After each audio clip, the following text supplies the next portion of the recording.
about to hear is true. Only the names have been changed to protect the innocent. Fatima Cigarettes, best of all long cigarettes, brings you Dragnet.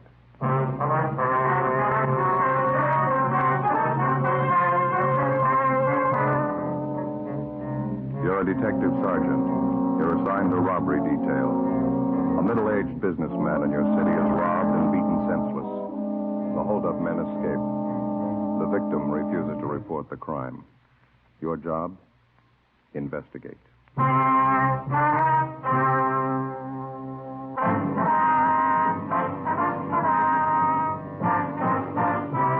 Dragnet, the documented drama of an actual crime. For the next 30 minutes, in cooperation with the Los Angeles Police Department, you will travel step by step on the side of the law through an actual case transcribed from official police files. From beginning to end, from crime to punishment, Dragnet is the story of your police force in action. It was Tuesday, October 8th. It was overcast in Los Angeles. We were working the day watch out of robbery detail. My partner's Ben Romero. The boss is Captain Didion. My name's Friday. It was 11:23 a.m. when we got to 700 South Hill Boulevard, the Butler Accordion Studios. What do you think? Well, I don't know. It must be upstairs, I guess, huh? Oh, yeah, there it is. Main office, second floor. Yeah.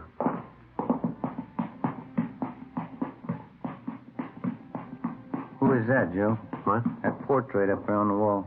Just a minute. Some printing underneath here. It's a nice painting. Yeah, it says Damien, the father of the accordion, Vienna, 1829. What do you know about that?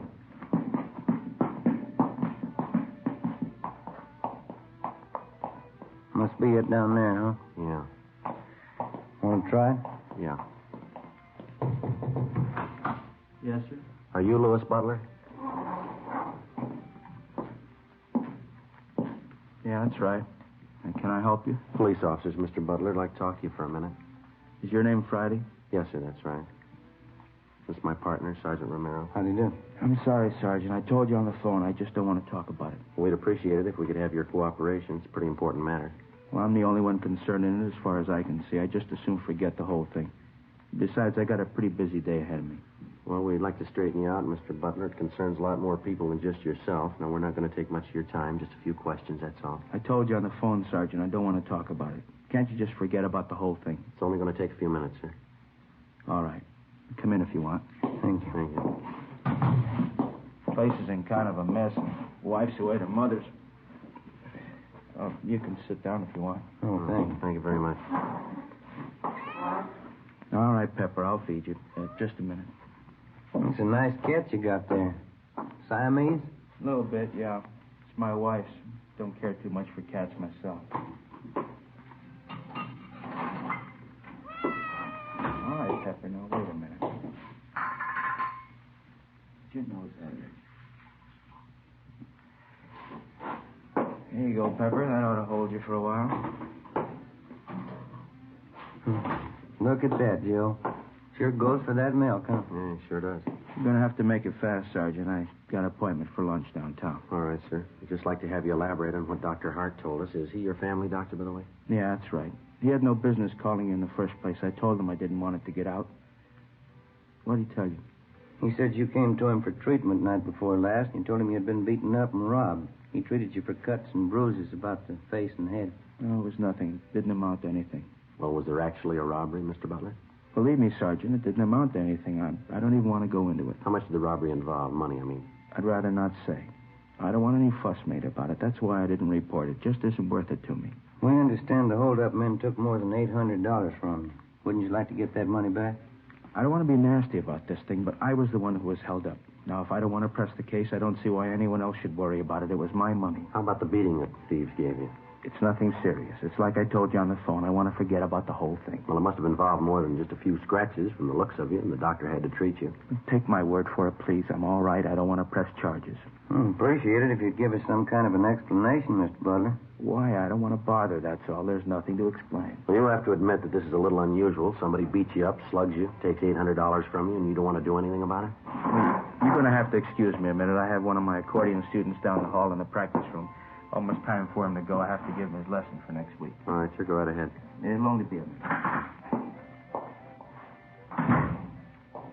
How about that? Yeah. Acts like he's scared to death. Well, whoever it was, they gave him a going over. Half of his head in bandages, face all swollen. Sure something phony.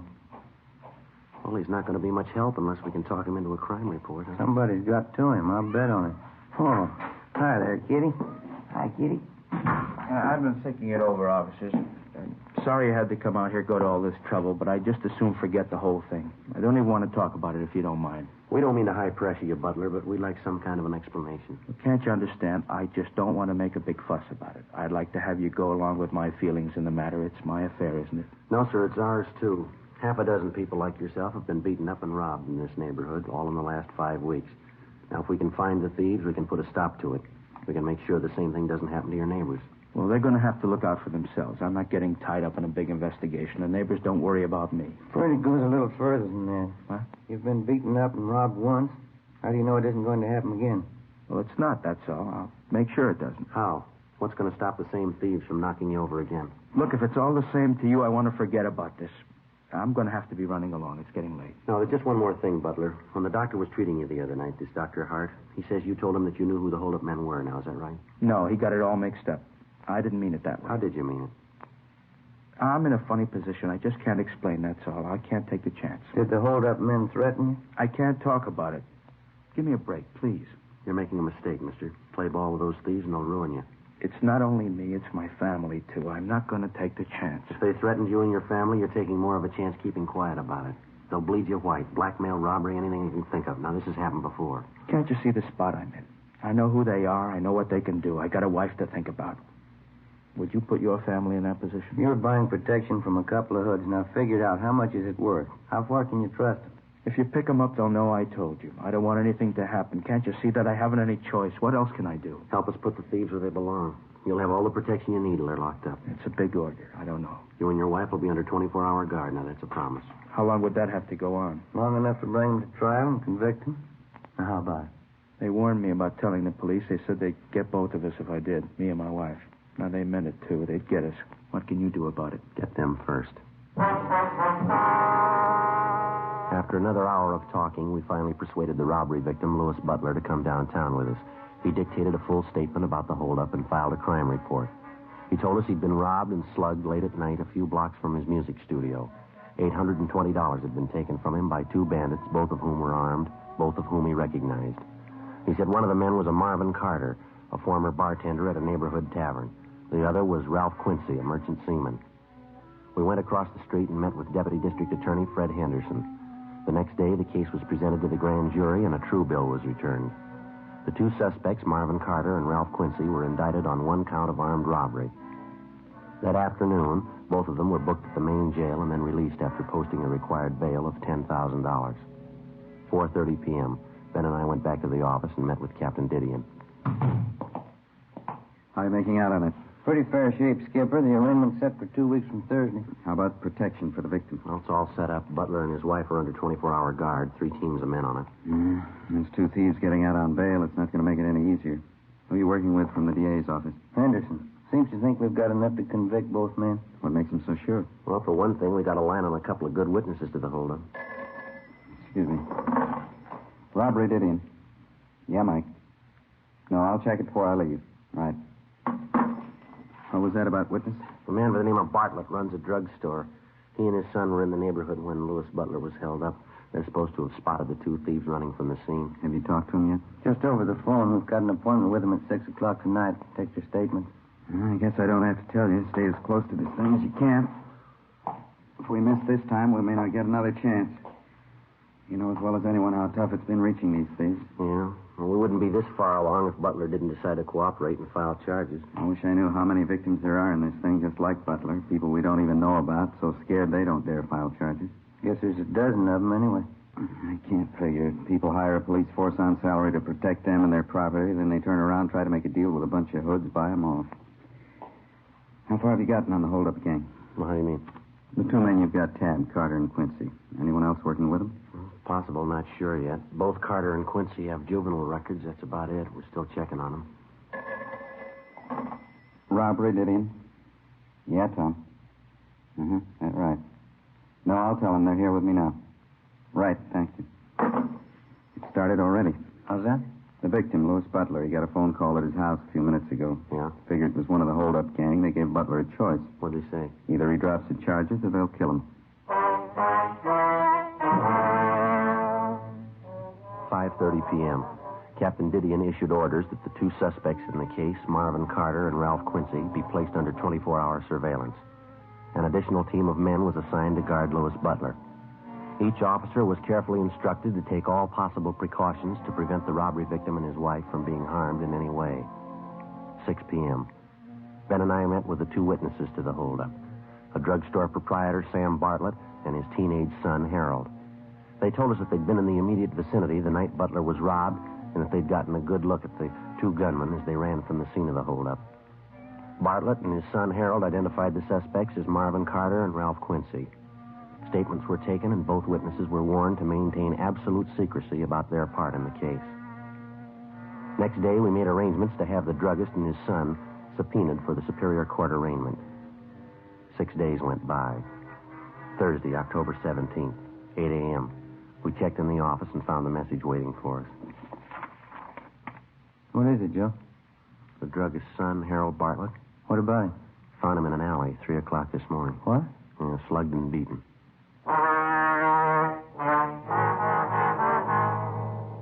Late that afternoon, Ben and I received permission from the doctors to visit briefly with our witness, 17-year-old Harold Bartlett.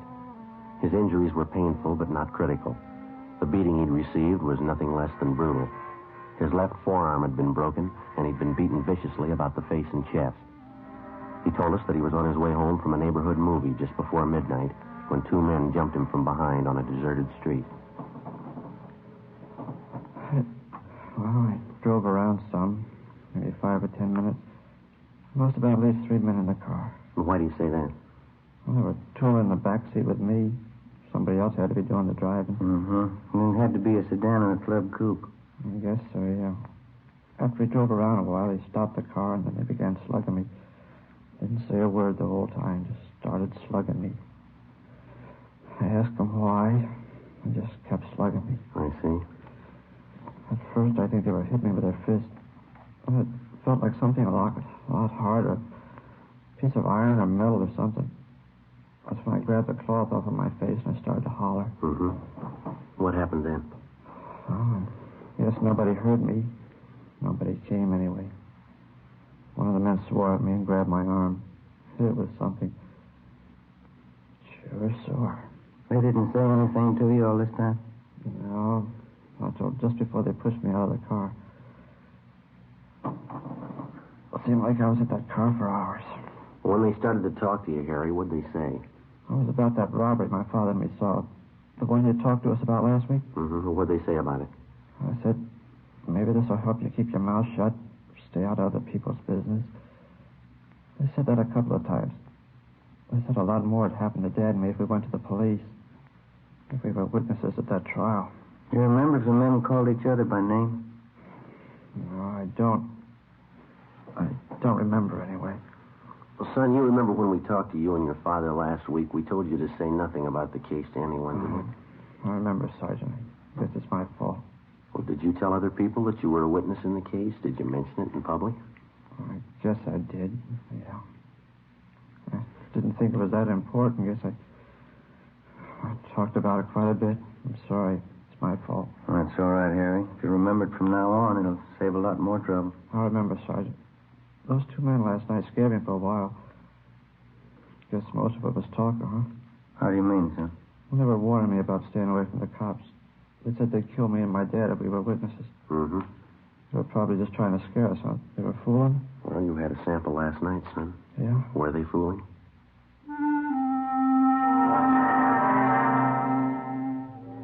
After we left Harry Bartlett, we went back to the office and arranged for a 24-hour guard to be assigned to the teenage boy and his father. A thorough investigation of the attack on the boy failed to turn up any leads.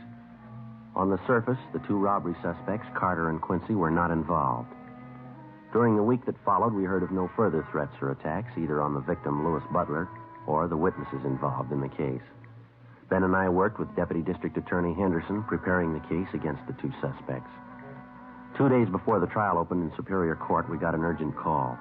Yeah, I know, but how did it happen? Yeah. Yeah, all right, Tom, thanks. Well, what's the trouble? Couldn't be worse. No victim. What do you mean? Mr. and Mrs. Butler have disappeared.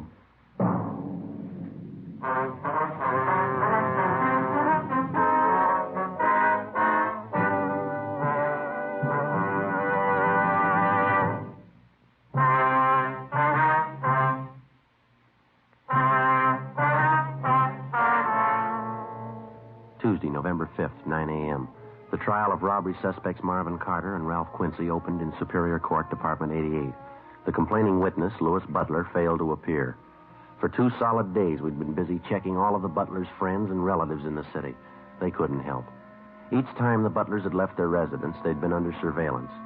We'd had an understanding with them that in the event that they were in their automobile, and for some reason the officers assigned to them lost them in traffic, the Butlers would immediately return to their home. On the night of November 3rd, under the pretext of going to a neighborhood theater, the Butlers made a right-hand turn from a left-hand lane of traffic, so it became obvious that they were trying to elude the officers following them. A check was made at their home as prearranged, and they failed to return. When they failed to appear for the trial, a bench warrant was issued by Superior Court for the missing couple. Deputy District Attorney Henderson asked the court to grant a delay in order to find the Butlers. It was granted. In the meantime, we'd gotten out a broadcast and an APB. Missing persons detail helped out in the search. Still no sign. Tuesday, November 12th, 11 a.m. Deputy D.A. Henderson phoned us from the Hall of Justice. When was that, Fred? Is that right? Yeah, well, thanks a lot. What do you have to say? The attorney for Carter and Quincy asked the court for dismissal, no complaining witness. Oh, the judge ruled on it yet? Yeah, case dismissed.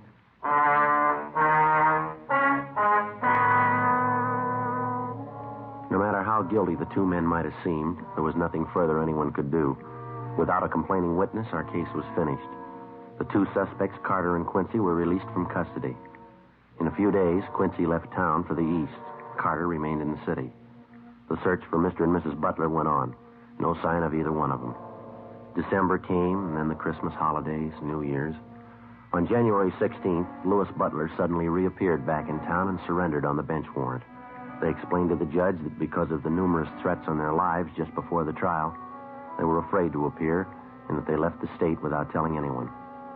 The judge gave them a lecture and a warning and dismissed charges. Another month passed, February and then March. On April 2nd, we got word from Denver, Colorado that one of our former robbery suspects, Ralph Quincy, had shot and killed a 24-year-old policeman while attempting a robbery in that city.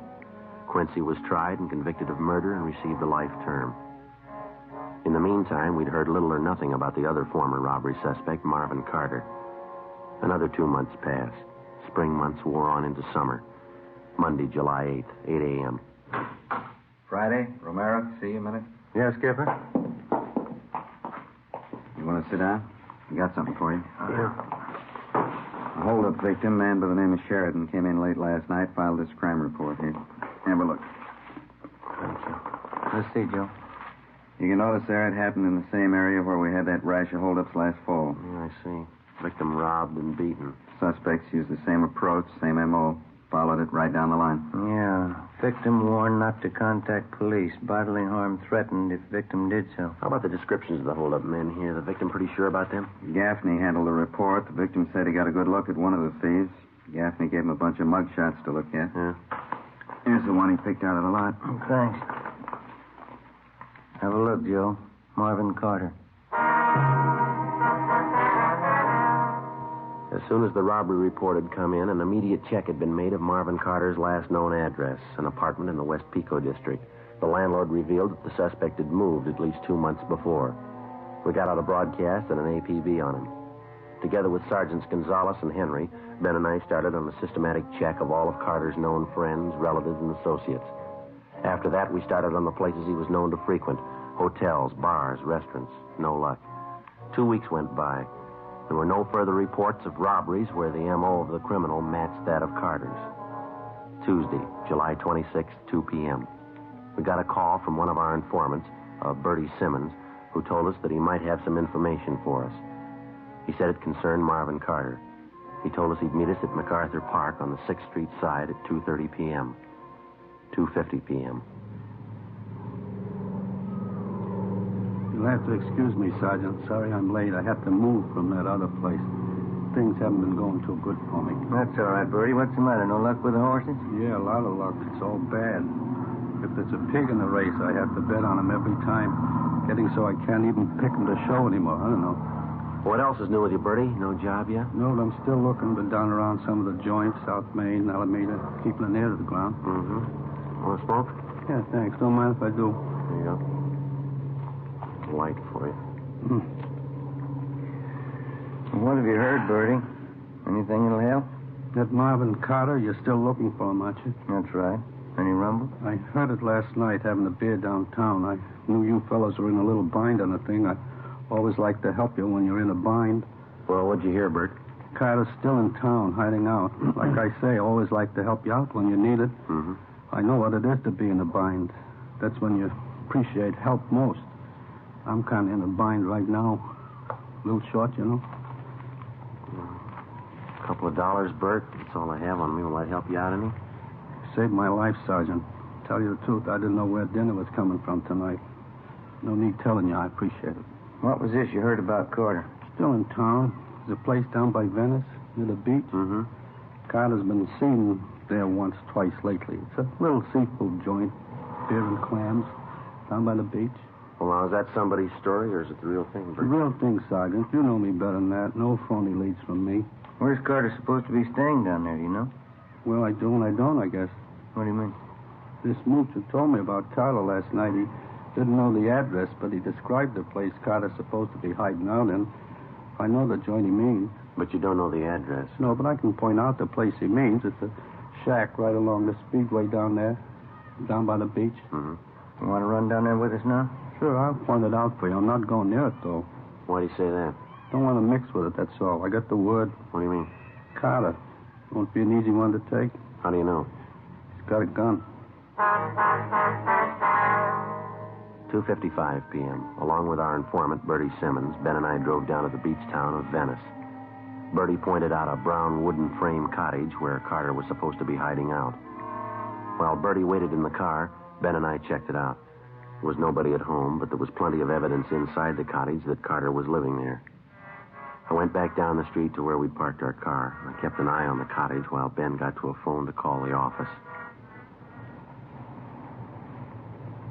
Pretty down here, huh, Sergeant? Yeah, it's a nice day. I don't get out in the air enough. I think that's my trouble. Some of this good ocean air makes you feel like a million. Yeah. Did you notice the place where your partner went to phone down the street there? Yeah, what about it? You see the sign, beer and clams? Right over the door. Beer and clams? Yeah, mm-hmm. Best in the city, I know. I've been there. Only great. Good beer for a dime, fresh clams. Nothing better. You like clams? Yeah, they're all right once in a while. What am I going to do if you two have to wait here all night? Well, we'll get you back to town, Bert. We'll figure out something for you. Hi, Ben. Did you get a hold of the captain? Yeah. Marvin Carter was picked up downtown 20 minutes ago. What? Yeah, he's driving a rented car. A traffic unit picked him up. Will they tab him on his description? Not at first. The reason they noticed him was because he was double parked on a busy street, and they pulled him over and got a better look at him. I did it. Any trouble with him? None at all. Got him booked at Main Jail. Say, that's sure too bad, and What do you mean, Bert? it's your case, isn't it? How long you fellas been working on it? Just about a year, huh, Joe? Yeah, just about. Coming all this way for nothing. You're ready to make the pinch and somebody else does it for you. Must be kind of disappointing, huh? All that time, all that work. Well, Carter's in jail. That's the main thing. Well, I guess we better drive back in, huh, Ben? Yeah. Say, just a minute, Sergeant. No use coming all this way for nothing. What if you do me a favor? What's that, Bert? That sign down the street, What? the blue and white sign, beer and clams. What if you could drop me off right in front? Beer and clams? Oh, yeah, Bert, all right. Sure nice of you. Just like I was saying. What's that? No use coming all this way for nothing.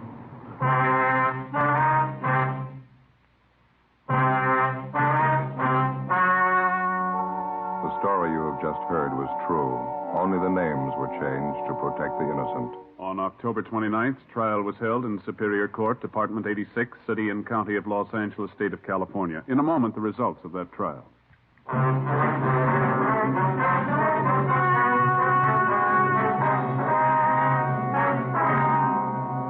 Marvin Lawrence Carter was tried and convicted on several counts of first-degree robbery and was sentenced to the state penitentiary where he is now serving his term. First-degree robbery is punishable by imprisonment from 5 years to life. Ladies and gentlemen, Miss Lyle Rooks, editor of Radio Television Mirror. The readers of Radio Television Mirror have chosen Dragnet, the favorite program of its type, for 1950. I am privileged to present the citation to you on behalf of the editors and readers of Radio Television Mirror throughout the nation. Thank you, Miss Rooks.